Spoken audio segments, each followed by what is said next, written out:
Surprise, motherfucker! The king is back! Back in the lab, back in action. Got a new little lab that we're working from, if you can't tell. Outside the Octagon is back for another in-person episode. Jude and I are finally able to be in the same room, like we said, after a few weeks over the course of Zoom. You know, glad to be back. I'm your host, Charleston Payne. Joining me to my left, the wonderful co-host of this podcast we got going here, Jude Starnes. Jude, glad to have you back, bud. Yeah, man, always good to be on the podcast. Yeah, today we got, quite frankly, what I would consider a dreaded episode. You know, our comment sections are eating us up right now. We've been getting eaten alive on YouTube, Instagram, kind of everywhere you can imagine. People have been going off on us simply because we didn't really make the right predictions for this card. And I'm going to lead off by saying that we are only human. Not everything's going to go right. And another thing I want to say is make sure you follow us on Instagram. Now that we're back in the same room, it's going to pop up about right there. At Outside the Octagon Pod _ Make sure you go give us a follow. I'll probably try to tag it in like an episode card in the top left or something. Just make sure you give us a little follow on Instagram so that way you can stay updated with the episodes. Jude? Yeah, still the best picks in the game. I don't care what you say. But go check out Prowler Pickles for any pickles or honey using code OTO10. Help us make a little commission so we can get back to you guys. Absolutely. ProwlerPickles.com. Go check it out over there. Incredible pickles, incredible honey. I can't wait to be able to get some more in. That's all I got to say about it. You know, we still need to get that video out of us sampling all the different flavors. Got a lot to do with that. So just make sure you go to ProwlerPickles.com. Check that out. Anyways, let's go ahead and get into it. UFC 305, our predictions. It just wasn't our night. We'll start with one thing I want to talk about, like in the prelims, was Junior Tafa with the stoppage. Some people argue early stoppage. I kind of am on the fence about it. I mean, I showed Jude the video because I know you weren't able to watch the prelims that much yesterday. But I showed Jude the video. Very weird stoppage for the simple reason he was in the heel hook by Valter Walker. Valter Walker rolls him over, which typically when you get the heel hook and you get rolled over, it's probably going to be over anyway. But Junior Tafa, instead of tapping or anything, just screams like, ah! And fight's over. Referee called it to a verbal tap, which kind of a toss-up. I mean, if you put yourself in the referee's shoes, what would you do there? You know, just a big question mark. And in my opinion, it's always better early than late, at least. I mean, yeah, it's going to look bad on a guy's record if you stop it early, but it's better that than to hurt them long-term in their career and everyday life. So I was okay with the stoppage, and I'm not saying it was the greatest ever, but it's always better early than late. I don't think it was anything too blatant or anything, so I don't disagree with the stoppage necessarily. Absolutely. And moving into the main card a little bit, I had Carlos Prates versus Li Jingliang. Jude had Li Jingliang in that one, the leech, you know. Carlos Prates, I think that you give him a couple more years. I think he might be the number one contender or possibly the champion of the lightweight division. He proved a lot in that fight. He kept knocking Li Jingliang down, and Li Jingliang somehow kept getting back up until he hit him with that right hook and then followed it up directly after with the left hook just a few milliseconds later and put the guy down, man. I mean, that was a pretty insane fight. Carlos Prates won through and through. I mean, he was 5 or 6 knockdowns throughout the fight and then finished him with the knockout walk-off KO. Put the guy to sleep, man, for real. Like, it was a crazy matchup. Yeah, and Lee is probably on his way out the door with that loss. He really proved me wrong. Starting to get up there in age. Probably won't be getting a title shot. Maybe he will. Who knows? But I think that proved a lot more for Carlos Prates. But it was a risky fight for Lee to take, and I believe he knew that. And the UFC's been doing a good job of rewarding those guys to take those fights. But it is what it is, man. Took a loss. I didn't really see it coming. I thought Carlos Prates still had some more things to prove, and he proved them all to me that night, and I think he's going to be good in the future. Absolutely. I mean, I think that he's definitely a force to be reckoned with at lightweight. Got an insane freaking amount of power behind his punches. I mean, the left hand's got power, the right hand's got power. The kicks are there. I mean, he's a nice fighter, bro. He's fun to watch. He's going to be electric in lightweight. For sure. Next up, the next one I want to talk about, Tai Tuivasa, obviously, versus Jairzinho Rozenstruik. First of all, Rozenstruik absolutely controlled the entire fight. Previous to that, his first 8 fights that he won in the UFC were by knockout. He proved that he can go the full 15 minutes in a 3-round fight and get the decision win. That's his first one of those. So pretty nice to see from Jairzinho Rozenstruik. Outstruck Tai Tuivasa by like 60-plus punches. It was totally one-sided, and still somehow one of the judges came out and said 30-27 Tuivasa. Obviously, if you didn't hear the news, he was relieved of his duties for the rest of the night, and they had another person come in and finish judging for the rest of the night after that, which is something you don't see during a main card of a typical UFC event. And you definitely don't see a judge like, sure, we could argue Strickland got robbed. Strickland got robbed against Du Plessis. You got Macy Barber versus Miranda Maverick, a guest that we had on the podcast, obviously, that runs Prowler Pickles. You could say Miranda Maverick got robbed. There's a lot of fights where it's like, yeah, they might have got robbed. But you never see anybody get outstruck by 60-plus punches and come out 30-27, ever. I mean, yeah, that's absolutely insane. And to be honest, I'm not a big Rozenstruik fan, and I want Tai to win. It's not looking good for him. That judge had to go for sure. And I don't even understand some of these judges. That's just blatant obvious. Like I said, Tai fan over Rozenstruik at least. And it was just like, I'm looking at the numbers right here, and he's tripled in pretty much every category or more. So there's no way that, like, even if one of the rounds was close, none of them should have been close. But, like, even if one of the rounds was close, I don't understand how you give Tai anything, honestly, in that fight. And yeah, I'm kind of worried about him for the future, because I really like him, and he's on that 5-fight losing streak, and pretty soon he's going to be headed down the path of Tony Ferguson. Yeah, I mean, it's looking rough for Tai Tuivasa. Obviously, in his backyard in Western Australia, I wanted to see him go out there and be able to get the finish, or at least just get the win. I mean, it's tough to watch a guy go on a downfall like this, because Tai is arguably one of my favorite heavyweights based off of personality. I have nothing against Jairzinho Rozenstruik. I really like his fighting style. I think it's incredible that a guy that's as big as Jairzinho Rozenstruik was a professional soccer player before an MMA fighter. Like, it's insane. That kind of proves that the guy does have that cardio to be able to go 3 rounds. It's just with the power that he has attached to the cardio, you very rarely get to see a 3-round fight out of him. So, I mean, I think he's an incredible fighter. I think he's a force to be reckoned with. Obviously, he's up there in age, and the heavyweight division is being held up. But, I mean, obviously, I don't think that we're going to get a Jairzinho Rozenstruik title run anytime soon. Incredible performance by Jairzinho, though. Should have been 30-27 across the board for him. I've never seen a more rigged, biased card by a judge in my life. That was a rough performance by that judge, and I'm very glad that the UFC did the right thing, relieved him of his duties for the remainder of the night. For sure. I mean, but one thing I also want to say about that fight is, like, who would have ever thought the over on rounds would hit? Like, who would have thought that would have went to decision? Because with 2 of the bigger heavyweights, that almost, even if it ends by submission, it almost never goes to decision. So it's honestly pretty crazy. I'm sure there's a few people out there. Obviously, I didn't think that, and I didn't do too great on my picks. We're going to bounce back, so don't even worry about that. And if you got a problem with my picks, hey, come get at me. I'm ready anywhere, anytime.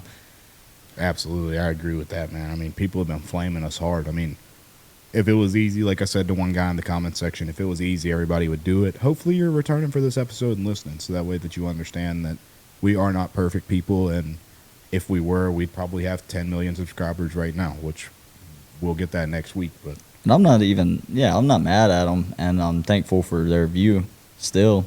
Hopefully they left a thumbs up, but, I'm just saying we can fight about it or whatever, and we can be friends right after. I'm cool with that. That's what's so great about fighting, I guess. Absolutely. I mean, you could show the sportsmanship after if you want, What's the next fight on your list, though, to talk about? Man, I would probably say Gamrot and Dan Hooker, Both picked wrong on that, and I do regret not picking Dan Hooker, but you just never know what you're going to... Like, it's almost impossible to predict a Dan Hooker fight, because it's like he gives a beating, but he takes a beating, and like a lot of his fights, I feel like, especially the bigger ones, go to decision. But he takes so much damage, but he also gives it back. It's almost like Nate Diaz style fighting, but I would hope to see him get a BMF title shot at some point. I mean, I think that there's a lot of matchups that could be great, but he's just not a consistent winner, I don't believe, and I don't know that he ever will be. But I have a lot of love for Dan Hooker, that's for sure. Yeah, the Hangman is incredible, man. I mean, he literally gets cut up in the first round, goes back to his corner, and he's telling his coaches, exact words, boys, I love this shit. And there's literally a Q-tip going into the upper right eyebrow or left eyebrow of Dan Hooker, and quite bloody, I must say. But, I mean, like Jude said, you don't know what you're going to get out of a Dan Hooker fight. You're fighting against a very strong wrestler, not necessarily a finisher in Matthäus Gamrot, but you're fighting against Matthäus Gamrot. You don't expect him to get the submission or anything, but you know he's going to come for takedowns. And I was very proud of the way that Dan Hooker defended the takedowns. He used his own submission attempts to stay away from the takedowns of Matthäus Gamrot, because Matthäus Gamrot was coming in straight at the right hip or straight at the left hip each time. And for the majority of those takedown attempts, Dan Hooker would counter that with a guillotine choke just to be able to sprawl and escape right after, which is a very, like, some fighters don't even realize that they can do that. You know, some fighters don't even realize that you could escape a takedown, especially if they're coming straight at the hip, by just going for the ghillie. And it very clearly paid off for Dan Hooker as he got the win by decision. Well, Dan Hooker's takedown defense is very underrated with a lot of other guys like Sean Strickland. I'm sure we'll talk about that later on in the podcast, maybe. If not, in future podcasts, we definitely will. But he has very underrated takedown defense. And, yeah, using those submissions, sometimes they can help. It can be kind of risky, though, because you can find yourself in a bad position quick. But Dan Hooker, he just finds ways to stop the takedowns and keep it a stand and bang match. And it's hard to stand and bang with Dan Hooker, dude, because he just doesn't care. Like, he has no cares. No, I mean, he does not mind getting hit, and he loves to hit just as much as he loves getting hit in the face. For sure. And that's what, I mean, if you ask me, that's kind of the definition of BMF. Mm-hmm. That's what we got in Max Holloway. That's what we had in Justin Gaethje. Even George Masvidal is the same way. You know, sure. I mean, Masvidal was never, I mean, he loved hitting people, and he was never scared to get hit. I mean, you see what he did against Ben Askren, dude. Friggin', what was it? I mean, right when the fight started, the flying knee. 7 seconds. 7 seconds, yeah. I mean, absolutely nuts. But, I mean, every BMF that you've had all has the same fighting style. Mentality, yeah. And the same mentality as well. That's kind of the word I was looking for yeah. there. The same mentality to go out there, get hit in the mouth, but dish it out, and love both of those things. Yeah, I definitely agree. Absolutely. Next fight that I want to talk about, Steve Erceg versus Kai Kara France. That was, I mean, I called it, though. You can't say I didn't say that was going to be a fireworks show. During the predictions, I said it could possibly go either way. Going to be a fireworks show. Didn't necessarily say that I said it was going to go by knockout in the first round, nor did I say it was going to be Kai Kara France doing it. But what a performance, man. I mean, that just shows that Steve Erceg's experience level is not quite there. I do expect Erceg to be able to bounce back from this loss and learn a lot of things from it by fighting two of the highest level flyweights back-to-back, you know, with Pantoja and Kai Kara France. So, I mean, it's going to be a great time to watch Steve Erceg in the future. The only thing I'm worried about is this is quite frankly very similar to Dominic Reyes. Dominic Reyes nearly beats the champion, then fights one of the top contenders, loses those two, and then loses to some rando. I definitely can see that. Obviously, next fight for Erceg is probably going to be some rando. Yeah. Well, I think that the Erceg title run starts now. I think that he's going to improve from that. I think he may be stronger mentally than, and that's what's really important that a lot of people don't talk about in the MMA game about the losses. It's not that people's figuring them out necessarily. Sometimes that is the truth. But, you know, it's really what do you have in your head? Like, you're battling yourself at that point. You start to question, do I still have the ability that I did have? And I think Erceg's really going to take this as an opportunity to learn. I think he's a guy that definitely probably watches tape and studies a lot. He seems like a smart dude. But KKF, I mean, I believe that he would win. I believe that the experience would show, and I think that it did show. He just had the timing, and Erceg wasn't quite ready for a guy of his caliber. I think that he's on the brink of it, and he's not far from a title shot. And I think if they fight 10 times, he's probably going to win 4 and KKF's going to win 6. So I think that could be a really interesting rematch for the future to really show us if Steve Erceg is ready for the title shot. But I think they'll be back. I think his title run starts now. I think give him about a year and a half, give him about 3-4 fights if he stays active, and he'll be just fine. Yeah, I don't think that Steve Erceg is a guy to worry about after taking 2 losses. I mean, you got to remember the guy previous to fighting Pantoja had only 3 or 4 UFC bouts underneath him before he fought for a title. So not many people even expected him to win.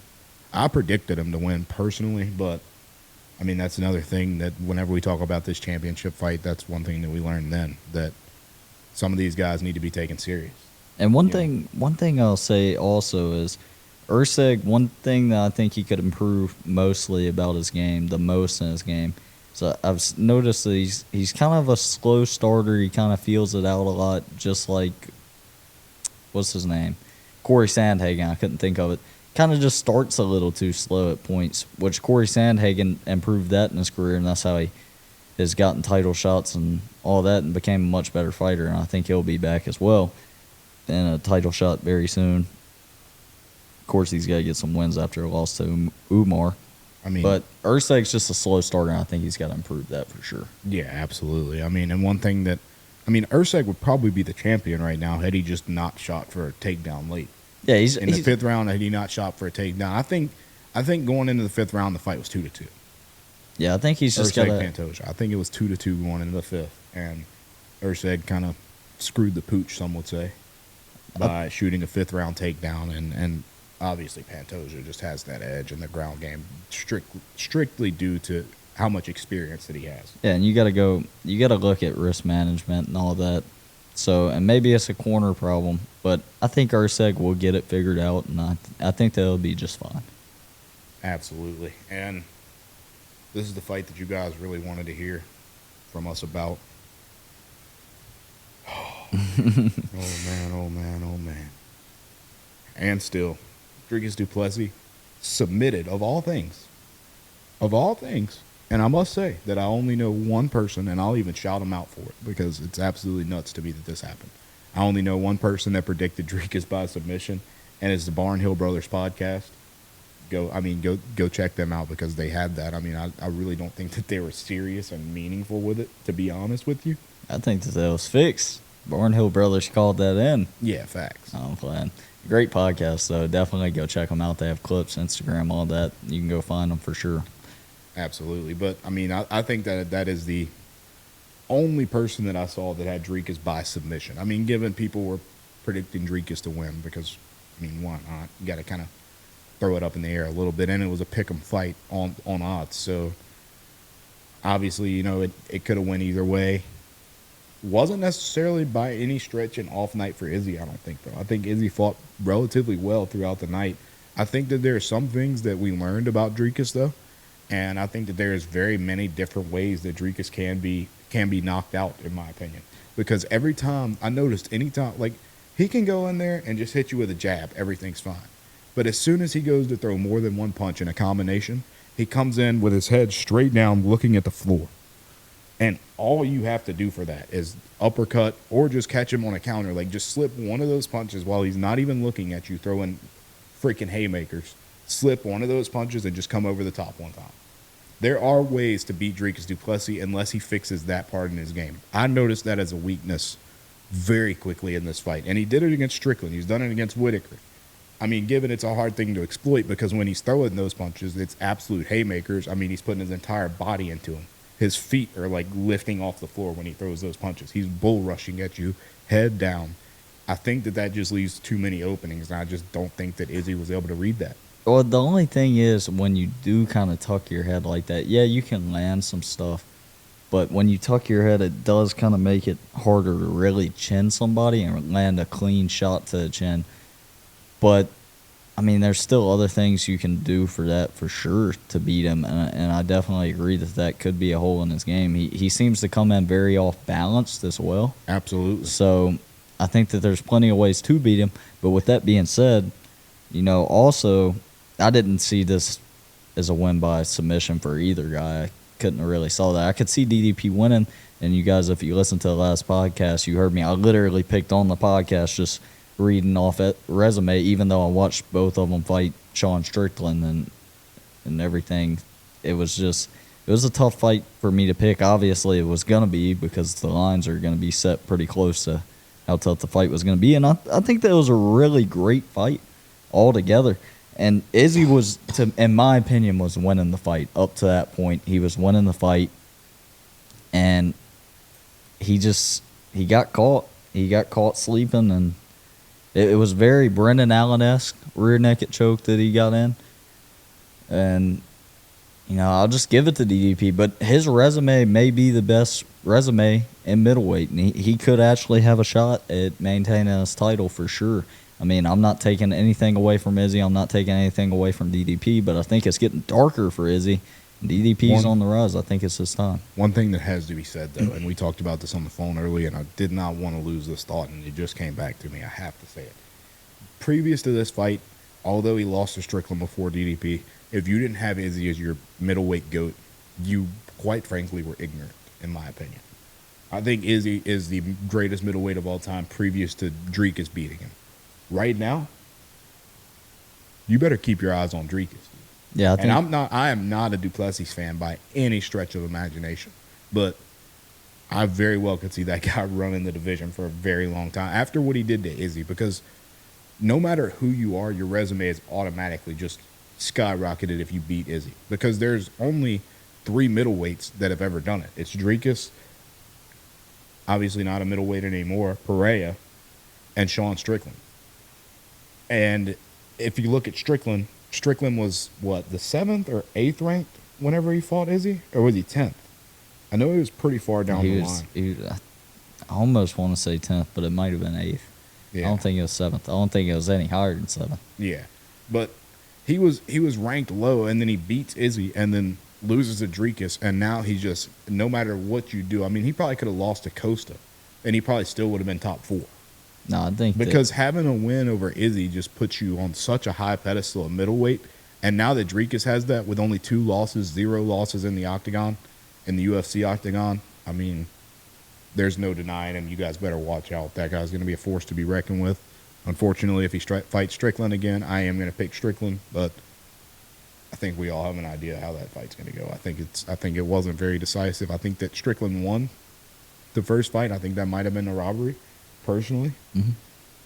But I want to say Strickland wins this time, but I think we know that it's only going to go worse for Strickland when they fight again. And that's what I was going to say. I definitely disagree with that statement, and I will be picking DDP. As much as I love Sean Strickland, he's DDP, and we talked about mentality earlier. Getting that championship belt, it boosts your morale. It boosts your mindset. It just makes you feel like you can beat anybody in the world. So once you get a belt, that's why you can retain it, because you just feel like the best. It gives you a slight advantage in the mental area. And I think that he's improved from his last fight, and it was obvious. Now, I do think Izzy's on the downhill now, and I don't know that he's ever going to obtain the middleweight belt again. I think he's still going to be a great fighter, and he could be for a very long time, but it could go downhill quick, because I don't think Izzy retires on a win, and I don't know that he's going to win enough in a row to ever get a title shot again, but we'll see, and maybe I'm wrong on that. But I think if DDP and Sean Strickland fights again, I think DDP has improved so much. I just don't know that Sean Strickland's going to be able to get the win. Plus, they're both great fighters. When you have 2 great fighters match up, just because one wins the first time, honestly, typically it seems like the second time the other guy does win. And then you end up with a trilogy. So we'll see, though, what happens. Absolutely. I mean, it's going to be a close fight, but the only thing that we can hope for as Strickland fans, I mean, I know you're kind of a Sean Strickland fan, as am I, obviously. The best thing we can hope for is Sean Strickland to listen to this podcast and realize, hey, these guys know the holes in Dricus' game. Hey, hopefully. Hey, tune in, Sean Strickland. You might learn a thing or two and go out there and take that belt back, take it back to America. Yeah, I hope so. I hope so for sure. I think there's so many great contenders in the middleweight division. We talked about that over and over again. hopefully Brendan Allen will get a win and he'll get his title shot because they're saying that Sean Strickland for sure is the next title, the next contender for the title or the next matchup for DDP. But they're also saying if Brendan Allen wins another fight, you almost have to because that's a now 7 or 8 fight win streak. I mean, you're getting up there in a win streak. It's hard to not give a guy that shot. But then you have Hamza.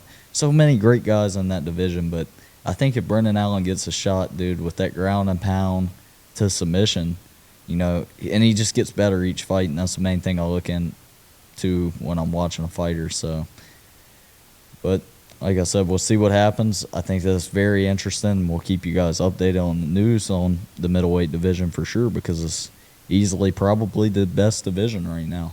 Absolutely. I mean, I don't really have much else to cover for tonight, but I will say we're going to leave it. We're going to end it right here because next week's video is going to be a banger. The video we're going to do next week is the problem with the middleweight division, which is not a problem by any means.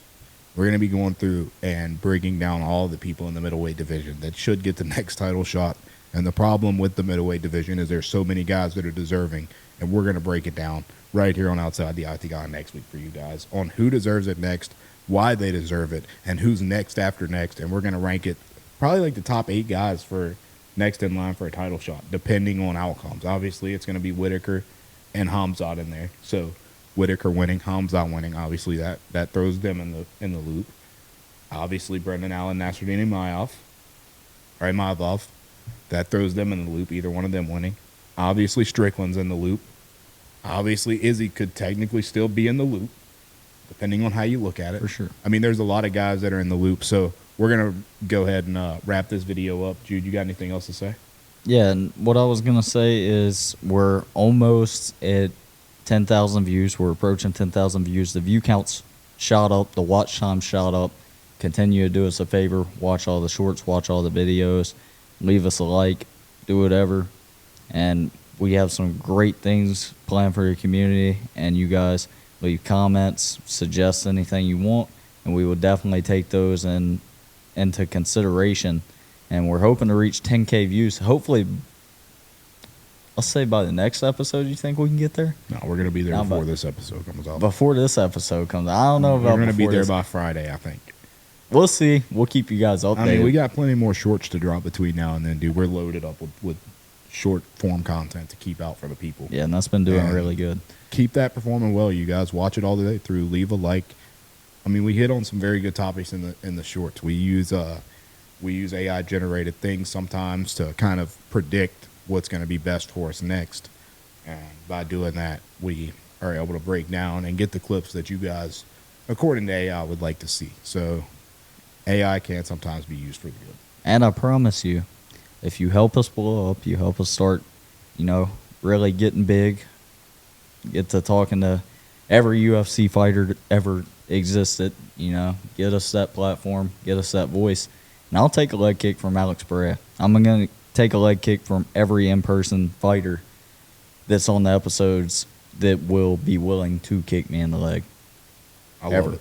So I love just keep liking it. If you want to see me get hurt. So if you hate me, if you're somebody out there that hates me, I'm cool with that.